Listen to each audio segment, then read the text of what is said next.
Mononoke you see in anime aren't the real Mononoke at all. What you're watching on screen is actually a complete cultural inversion of creatures that once served as Japan's spiritual guardians, twisted into something almost unrecognizable from their original forms. Most people assume that anime creators simply took scary folklore monsters and made them even scarier for entertainment. But here's what's actually happening. The transformation of Mononoke in modern media represents one of the most dramatic cultural shifts in Japanese spiritual history, and understanding this shift reveals something profound about how Japan has processed centuries of rapid modernization.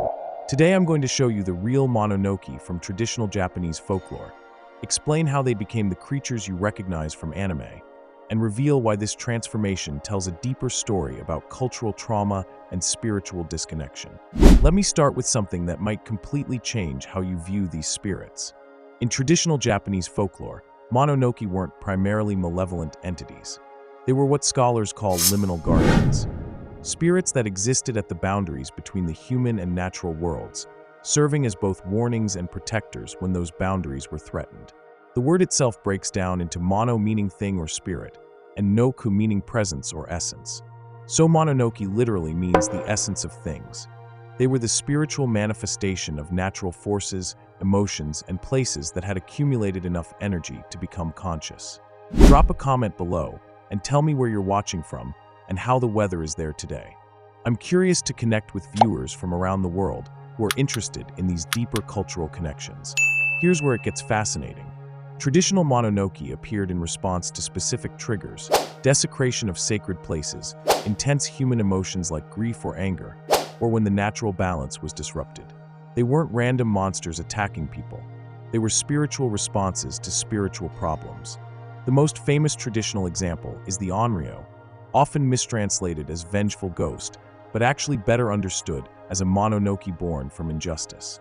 Lady Rokujo from the tale of Genji, written over 1,000 years ago, becomes a Mononoke not because she's evil, but because the social system denied her legitimate grief and anger any other outlet. But here's what changed everything.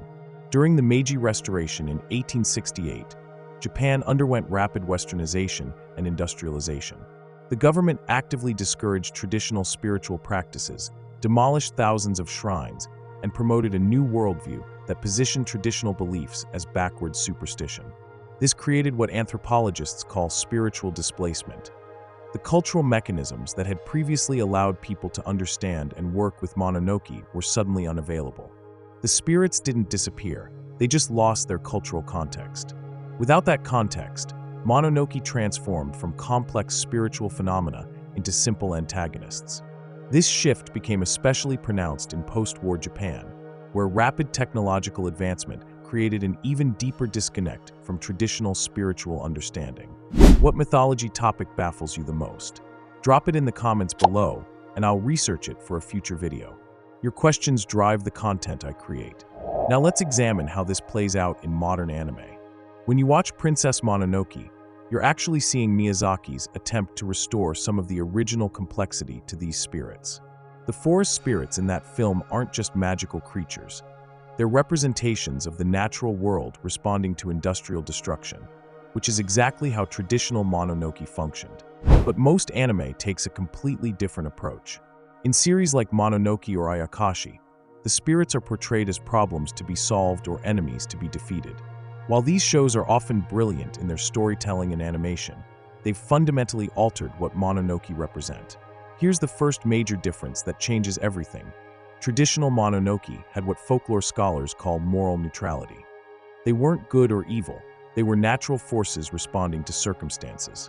A Mononoke might cause problems for humans, but only because humans had first disrupted the spiritual balance that kept these forces in check. Think of it like water. Water isn't evil when it floods a town, but if you build your town in a floodplain and then dam the river upstream, the flooding that results is a natural consequence. Traditional Mononoke operated on similar principles. They were spiritual consequences, not spiritual aggressors. In anime, this nuanced understanding gets replaced with a much simpler framework. Mononoke are dangerous supernatural entities that must be contained, appeased, or destroyed.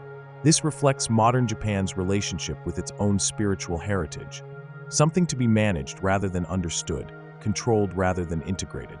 The second transformation is even more significant. Traditional Mononoke were deeply connected to specific places and communities. They were local spiritual phenomena that required local knowledge to understand and address. A Mononoke affecting a particular village would be unique to that village's history, landscape, and social dynamics. Anime Mononoke, by contrast, are often portrayed as universal threats that can be understood and defeated through general knowledge or special techniques. This shift reflects the broader movement from Japan's traditional community-based culture to its modern individualistic urban society. Consider the difference in how problems get solved. In traditional folklore, dealing with a Mononoke required the entire community to examine what they'd done to upset the spiritual balance. Maybe they'd neglected a shrine, mistreated someone who died with grievances, or disrupted a sacred natural site. The solution involved collective responsibility and often permanent changes in behavior. Please like this video, comment your thoughts, and subscribe if you haven't already. Your subscription truly means the world to me, as this channel is still growing, and every bit of support helps me bring you these deep cultural explorations. In anime, Mononoke problems are typically solved by individual heroes with special abilities or knowledge. The community's role is reduced to being victims who need rescuing, rather than participants in a spiritual ecosystem that requires maintenance and respect.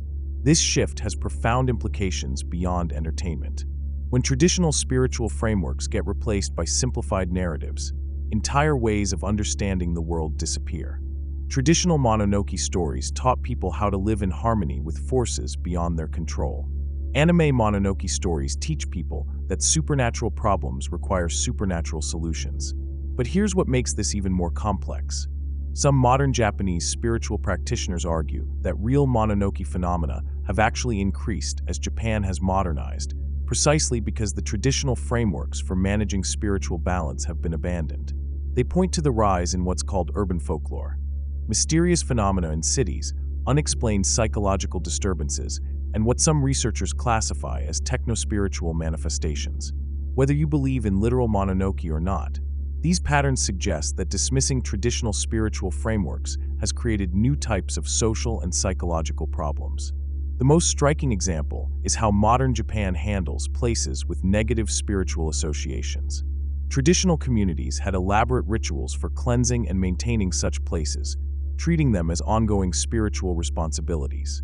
Modern Japan tends to simply avoid these places, or, in urban areas, build over them and hope the problems don't resurface. This approach creates what folklore researchers call unresolved spiritual tensions. Places and situations where traditional Mononoke might have appeared, but where there's no longer any cultural mechanism for recognizing or addressing them. The anime industry has inadvertently become one of the few remaining spaces where these spiritual concepts can be explored, but in doing so, it's further transformed them into entertainment rather than wisdom traditions. Here's what's particularly fascinating. Some of the most successful anime treatments of Mononoke are those that try to restore some of their original complexity.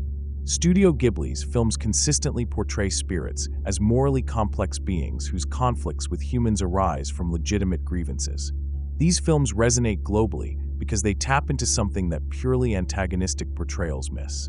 Comment below about which aspect of this cultural transformation intrigues you most. Do you think anime has preserved something important about Mononoke, or has it fundamentally altered these spiritual concepts? Have you noticed similar transformations in other cultural mythologies as they've been adapted for modern media? But even the most nuanced anime representations face a fundamental limitation. They're still entertainment products created for mass consumption, while traditional Mononoke understanding was deeply personal and community-specific knowledge that took years to develop. The traditional process of understanding Mononoke involved meditation, community discussion, historical research, and often ritual practices that created genuine spiritual insight. Anime understanding involves watching a screen for entertainment, which creates a completely different type of knowledge and relationship to these concepts. This doesn't make anime treatment inherently inferior, but it does mean we're talking about fundamentally different phenomena. Traditional Mononoke were spiritual technologies for managing the relationship between human communities and the broader forces affecting their lives. Anime Mononoke are narrative devices for exploring themes of conflict, mystery, and supernatural power. The implications extend beyond Japan. As anime becomes a global cultural force, millions of people worldwide are learning about Japanese spiritual concepts through these transformed versions. This creates a kind of cultural feedback loop where anime interpretations start to influence how even Japanese people understand their own traditional spiritual heritage. Young Japanese people today are often more familiar with anime versions of Mononoke than with traditional folklore versions, which means the cultural knowledge that created the original concepts is being replaced by entertainment industry interpretations of those concepts. What we're witnessing is essentially the commercialization of spiritual knowledge, ancient wisdom traditions being transformed into content for global media consumption. This isn't necessarily destructive, but it does represent a profound shift in how spiritual knowledge gets preserved and transmitted. The mystery deepens when you realize that some traditional spiritual practitioners claim that creating and consuming anime about Mononoke can actually invoke real spiritual phenomena. They argue that the intense emotional engagement millions of people have with these stories creates something like a modern form of collective ritual, potentially awakening the very spiritual forces the stories depict.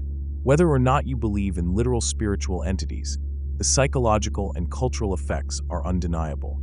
Anime has created a global community of people who share common reference points for understanding supernatural phenomena, mystery, and the relationship between human and non-human consciousness. This represents something unprecedented in human history: spiritual concepts from one culture being simultaneously preserved, transformed, and globally distributed through entertainment media.